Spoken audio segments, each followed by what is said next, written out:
Sampai awal abad ke-20, bangsa Indonesia terus melakukan perjuangan yaitu melawan pemerintah Hindia Belanda. Namun, bangsa Indonesia selalu mengalami kekalahan.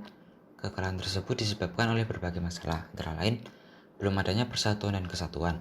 Sifat perjuangannya masih kedaerahan. Tujuannya masih berkisar wilayah kekuasaan raja atau penguasa setempat.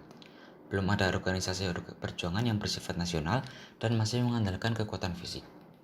Sadar terhadap kekalahan yang terus-menerus itu, maka bangsa Indonesia mulai merubah taktik perjuangannya, yang pada mulanya hanya mengandalkan kekuatan otot, kemudian menggunakan kekuatan otak. Sehingga perjuangan bangsa Indonesia sesudah awal abad ke-20 sudah melalui organisasi modern dan bersifat nasional. Pada video ini, kita akan membahas mengenai beberapa organisasi awal pergerakan nasional. Budi Utomo merupakan organisasi mahasiswa Stovia yang didirikan oleh Dr. Sutomo, Soeraji Tirtonegoro, Gunawan Mangunkusumo, dan lainnya pada tanggal 20 Mei 1908. Pendirian tak lepas pula dari peran Dr. Wahidin Sudirohusodo yang seorang alumni Stovia. Pada suatu ketika terjadi pertemuan antara Dr. Sutomo dengan Dr. Wahidin Sudirohusodo. Kemudian Dr. Wahidin Sudirohusodo mencetuskan ide untuk mencerdaskan bangsa melalui studi Evans, atau pembentukan dan pengumpulan dana pendidikan agar generasi muda menjadi lebih cerdas dan tidak mudah diadu oleh bangsa lain. Gagasan tersebut disambut hangat sehingga terjadilah serangkaian diskusi di antara R. Sutomo, Gunawan Mangunkusumo, Soeraji Tirtonegoro, Gondo Suwarno, Sulaiman, Angka Prodjosudirjo, M. Suwarno, Muhammad Saleh, dan R.M. Gumbrek. Kesembilan orang inilah yang kemudian dikenal sebagai pendiri Budi Utomo. Tujuan Budi Utomo adalah untuk mencerdaskan kehidupan bangsa. Dalam Kongres pertama Budi Utomo yang diadakan di Yogyakarta pada Oktober 1908, terbentuklah tujuan utama Budi Utomo yaitu untuk menjamin kehidupan bangsa yang terhormat. Fokus organisasi Budi Utomo kemudian adalah pengembangan generasi muda di bidang sosial, pendidikan, pengajaran, dan kebudayaan. Kongres Budi Utomo kedua diadakan di Yogyakarta pada 11–12 Oktober 1909, di mana Dr. Cipto Mangunkusumo menyampaikan agar Budi Utomo membuka fungsi penerimaan kelembagaan yang tak terbatas, bukan hanya melalui bangsawan dari Jawa saja, melainkan terbuka juga untuk anak Hindia, Inders. Namun saran Dr. Cipto Mangunkusumo tidak disetujui oleh Dr. Rajiman Widyodiningrat. Sehingga atas kekecewaannya, Dr. Cipto Mangunkusumo keluar dari kelembagaan Budi Utomo. Namun pada akhirnya organisasi Budi Utomo terbuka untuk siapa saja bagi masyarakat Indonesia dengan keputusan Kongres lanjutan pada tahun 1931 Kota Jakarta. Kemudian pada Kongres tahun 1932 Kota Solo, dengan tegas maksud tujuan Budi Utomo memutuskan fungsi organisasi ini ialah menggapai Indonesia yang merdeka. Awalnya jumlah anggota terbatas hanya penduduk Jawa dan Madura, namun akhirnya Budi Utomo meluas sampai ke Bali. Keanggotaan Budi Utomo tidak melihat keturunan, kelamin, ataupun agama, sehingga mempermudah generasi pada masa itu untuk bergabung. Setelah diadakan Kongres pertama di Yogyakarta pada Oktober 1908, dalam waktu 5 bulan, keanggotaan Budi Utomo bertambah menjadi 1.200 anggota. Pada Kongres pertama Budi Utomo tersebut terpilih pula Raden Adipati Tirtokusumo sebagai Presiden pertama Budi Utomo. Sejak saat itulah banyak anggota baru Budi Utomo berasal dari kalangan bangsawan dan pejabat kolonial. Budi Utomo melakukan berbagai upaya untuk mencapai tujuan organisasi, antara lain memajukan pengajaran, mempromosikan pertanian, peternakan, dan perdagangan, memajukan teknik dan industri, serta menghidupkan kembali kebudayaan.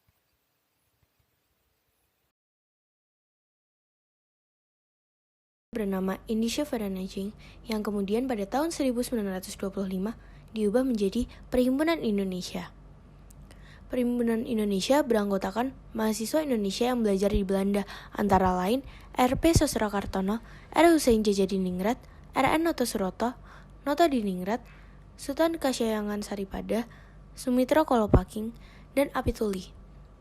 Organisasi Perhimpunan Indonesia dipimpin oleh R. Iwakusuma Sumantri, J.W. Sitanala, Muhammad Hatta, R. Sastra Mulyono, dan Darmawan Mangunkusumo. Perhimpunan Indonesia memiliki majalah Hindia Putra yang kemudian diganti menjadi Hindia Merdeka.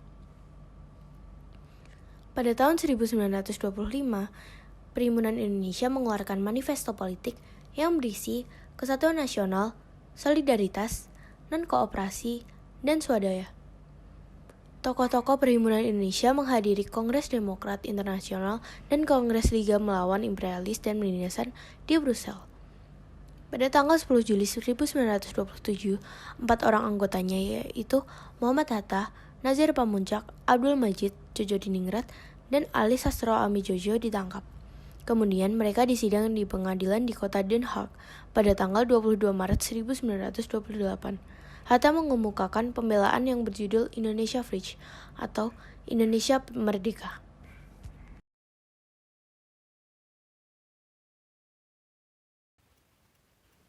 Sarekat Islam atau yang sebelumnya bernama Sarekat Dagang Islam merupakan salah satu organisasi yang pertama kali lahir di Indonesia. Organisasi ini telah memiliki cukup banyak massa dan mengalami perkembangan pesat semasa masih berlangsung. Sarekat Dagang Islam didirikan oleh seorang tokoh besar bernama Haji Samanhudi pada tahun 1911 silam. Latar belakang didirikannya Sarekat Dagang Islam pada tahun 1911 oleh Samanhudi di Solo adalah karena adanya keinginan untuk memajukan kepentingan ekonomi para pedagang Islam di Indonesia. Pada saat itu, para pedagang keturunan Tionghoa telah lebih dulu maju usahanya dibandingkan milik pribumi, sehingga para pedagang Tionghoa memiliki status yang lebih tinggi dari penduduk Hindia Belanda lainnya. Di bawah pimpinan Haji Samanhudi, Sarekat Dagang Islam berkembang pesat dan menjadi organisasi paling berpengaruh pada waktu itu. Pada tahun 1912 di Surabaya, Hos Cokro Aminoto juga mendirikan organisasi yang sama. Cokro Aminoto masuk ke organisasi Sarekat Islam bersama dengan Hasan Ali Suharti. Cokro Aminoto kemudian diberikan kepercayaan menjadi pemimpin baru dari Sarekat Dagang Islam. Ia pun mengubah nama organisasi tersebut menjadi Sarekat Islam. Tujuan didirikannya Sarekat Islam adalah untuk menggalang kerjasama di antara para pedagang Islam demi memajukan perdagangan mereka dan mampu menyaingi para pedagang asal Cina. Sarekat Islam menjadi organisasi ternama yang identik dengan gerakan nasionalis, demokratis, religius, serta ekonomis. Hanya dalam waktu singkat, Sarekat Islam dapat berkembang hingga menyebar ke seluruh lapisan masyarakat. Perkembangannya tidak terbatas di Pulau Jawa saja. Sarekat Islam dimaksudkan untuk membela kepentingan pedagang-pedagang Indonesia dari ancaman para pedagang Cina. Pada proses pelaksanaannya pun tidak terlihat adanya gerakan politik yang terjadi. Sarekat Islam memperjuangkan hak-hak sesungguhnya yang ada di bidang politik. Sarekat Islam memperjuangkan keadilan tanpa menyerah serta menekan adanya penindasan yang dilakukan oleh pemerintah Belanda. Kehadiran Sarekat Islam di antara para masyarakat juga sudah sangat dinantikan, karena mereka membutuhkan wadah untuk menyalurkan aspirasi rakyat Indonesia. Pada bulan Januari tahun 1913 di Surabaya, Sarekat Islam menegaskan bahwa organisasi ini bukanlah sebuah partai politik. Sarekat Islam terbuka untuk bangsa Indonesia. Namun, untuk menjaga agar Sarekat Islam tetap menjadi organisasi rakyat, dilakukan pembatasan terhadap masuknya pegawai negeri sebagai anggota. Setelah Sarekat Islam berjaya di Indonesia, organisasi ini mulai mengalami perpecahan karena adanya perbedaan suasana kehidupan politik setelah tahun 1929. Organisasi Indispartits yang berdiri di Bandung pada tanggal 25 Desember 1912 oleh 3 orang tokoh yang memiliki julukan 3 serangkai, yaitu meliputi Ernest Dawes Dekker, Dr. Cipto Mangunkusumo, serta Ki Hajar Dewantara. Berdirinya Indispartits membuat pemerintah Hindia Belanda khawatir karena ini merupakan organisasi politik yang pertama kali mencetuskan ide pemerintahan sendiri di tangan penduduk setempat, bukan oleh Belanda. Berdirinya Indispartits tidak lepas dari apa yang pernah dikatakan oleh Ernest Dawes Dekker bahwa untuk dapat mengubah sistem yang berlaku, bangsa Indonesia harus melakukan perlawanan melalui kesatuan aksi melawan kolonial. Selain itu, berdirinya Indispartits disebabkan karena keganjilan-keganjilan yang terjadi berupa diskriminasi khususnya antara keturunan Belanda dengan orang Indonesia. Beberapa tujuan mengapa Indispartits didirikan antara lain sebagai berikut. Untuk membangun rasa patriotisme semua rakyat Indonesia kepada Indonesia yang merupakan tanah airnya, menganjurkan kerjasama atas dasar persamaan ketatanegaraan, memajukan tanah air Indonesia, serta mempersiapkan kehidupan rakyat yang merdeka.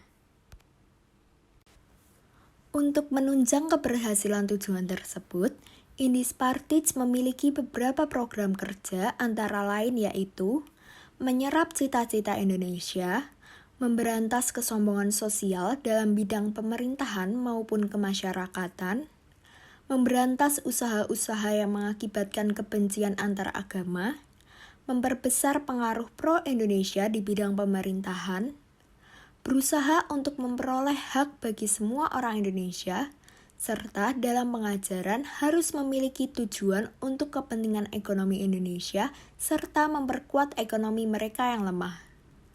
Setelah 3 serangkai membentuk Indispartits, mereka pun mencoba untuk mendaftarkan status badan hukum mereka ke pemerintah Hindia Belanda. Namun, upaya tersebut rupanya ditolak pada 11 Maret 1913 oleh Gubernur Jenderal Eidenburg sebagai wakil pemerintah Belanda. Alasan penolakan ini adalah karena organisasi Indispartits saat itu dianggap oleh kolonial Belanda sebagai organisasi terlarang dan berbahaya karena dapat membangkitkan rasa nasionalisme rakyat dan bergerak untuk menentang pemerintah kolonial Belanda. Apalagi saat insiden perayaan kemerdekaan Belanda dari Prancis yang ke-100 dan akan meminta bantuan dana dari rakyat Indonesia, 3 serangkai menulis artikel yang masing-masing menuliskan kritikan pedas dan protes terhadap Belanda. Pada tahun 1913, pemerintah Hindia Belanda melakukan tindakan dengan mengasingkan ketiga tokoh Indispartits tersebut. Dengan dibuangnya 3 serangkai ini, Indispartits menjadi menurun dan akhirnya berganti nama menjadi Partai Insulin dan pada tahun 1919 berubah menjadi National Indispartits atau NIP.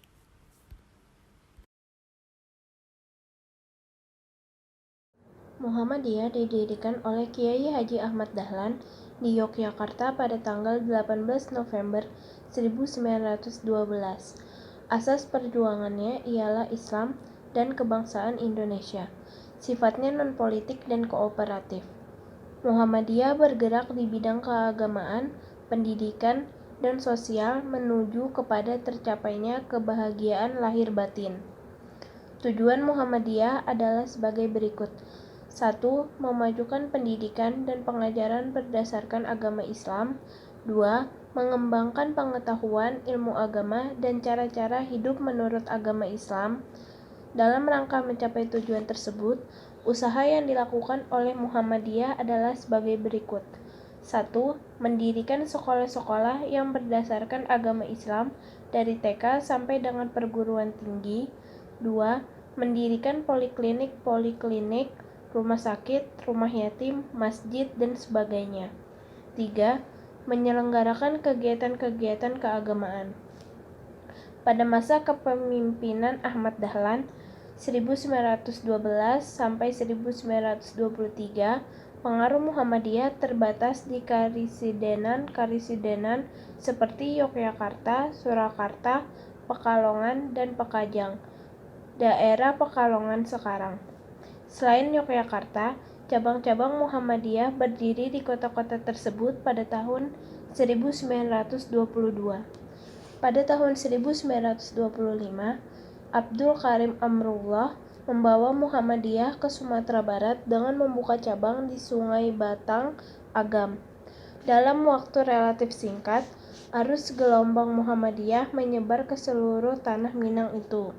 Dari daerah ini, Muhammadiyah kemudian bergerak ke seluruh Sumatera, Sulawesi, dan Kalimantan. Pada tahun 1938, Muhammadiyah telah tersebar ke seluruh wilayah Indonesia. Gerakan organisasi ini bersifat non-politik dan kooperatif. Oleh karena itu, pemerintah kolonial Belanda tidak keberatan memberinya status sebagai organisasi yang berbadan hukum. Dalam gerakan sosialnya, organisasi ini sangat mendukung perjuangan untuk meraih kemerdekaan. Selain itu, perannya dalam menumbuhkan kesadaran bangsa tentang pentingnya kemajuan dalam pendidikan dan kemerdekaan juga sangat besar. Organisasi-organisasi pelopor ini mendorong terbentuknya banyak sekali organisasi-organisasi nasional lainnya yang juga dipenuhi pemuda. Kelak, para pemuda menyatukan tekadnya demi Indonesia dalam sebuah momentum yang dikenal dengan sebutan Sumpah Pemuda pada 28 Oktober 1928. Sumpah Pemuda dimaknai sebagai momentum bersatunya para pemuda yang kemudian bergerak bersama dan berjuang menuju Indonesia merdeka.